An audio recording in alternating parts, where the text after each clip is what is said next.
For today's video, I'll be going over my personal triggers and signs of me going into psychosis or a schizophrenic episode. For anyone who's unaware or hasn't seen any of my videos before, I do have schizophrenia, and this is more of like an awareness video. It's not supposed to be an educational video as I'm not a doctor. And since I'm not a doctor, I only can describe what happens to me. I can't really describe as people with schizophrenia as a whole. I can only describe what it's like for me. So the first one may seem obvious, but it's not completely obvious, but it's hallucinations, because I don't always give away signs that I'm actually hallucinating. Like sometimes I may ramble off about something I'm hallucinating about, but sometimes I'm just sitting there not telling anyone what I'm thinking of. So that's just a sign. But if you can catch on that I'm hallucinating, that is one sign, like telltale sign I'm in psychosis, because I'm hallucinating about something. And even though hallucinations have no rhyme or reason to them, most of my hallucinations do have they are real life stuff. Like it's usually real life people. Sometimes during my hallucinations, I'm sometimes happy, I'm sometimes sad, I'm sometimes scared.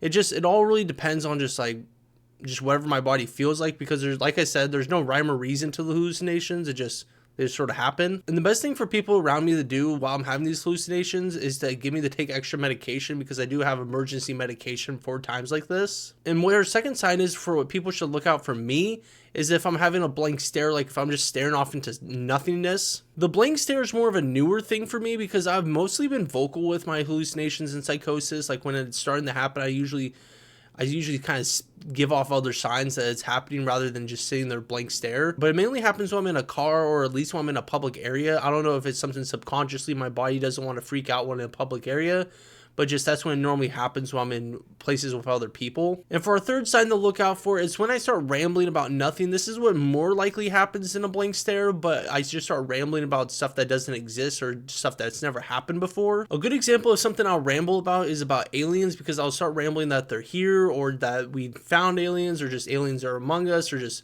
something along the lines of something that hasn't happened. And I usually tell people just kind of go along until I take my medication, as long as I'm not like hurting myself or anything else, because it's a lot easier just to kind of play along into it and kind of trick me into taking my medication. But like certain people in my life will say, yep, there's aliens, definitely aliens out there, but they want you to take your medication now. And so I'll take my medication, then I'll start feeling better, and then I stop thinking about all that stuff. And number 5 on the list is that I will actually tell you that I'm slipping into psychosis, and that my head hurts, or just whatever code I decide to come up with between me and you, because it's good to always have a code between loved ones, that in case you're in a public area, because you never know when you are going to slip into psychosis. Like there are signs obviously, but like sometimes it is random. So when I'm in a public area and I need to get out of there, I need to go home and take my medication, I usually just say my head hurts. That's usually code for I need to get out of here. Because with me at least, there's usually like a gradual, it's almost exponential, but there's like this weird little middle area for me, at least I can tell them about the start having hallucinations and everything. So like I just really have to watch it when I'm in that little middle area and be able to get to my medication in time, because there are quite a few times when like I do have those little middle grounds, and I can stop the hallucinations before they begin. You just have to kind of watch it. And number 6 on our list is if I decide to drink for some awful reason, because like I'm all for drinking. Like I'm not saying drinking is bad for anybody, but like for me at least, it messes with my medications way too much. And for some reason, I always get this bright idea about once a year that I'm going to get drunk, and it never ends well. It's usually because I have a delusion at a party, and I just think I need to drink. It's sort of like which came first, the chicken or the egg kind of thing.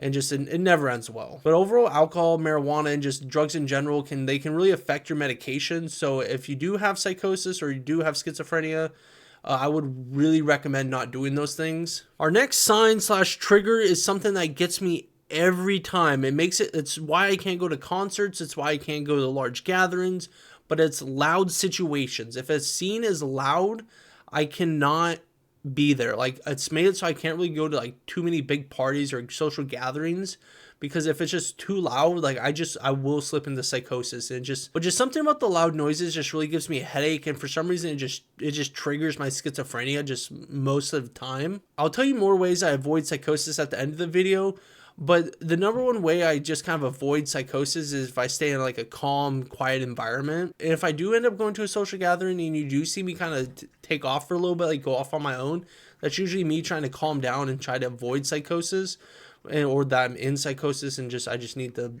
get out of the situation, because more often than not I can kind of tell what I'm going to start having hallucinations or delusions.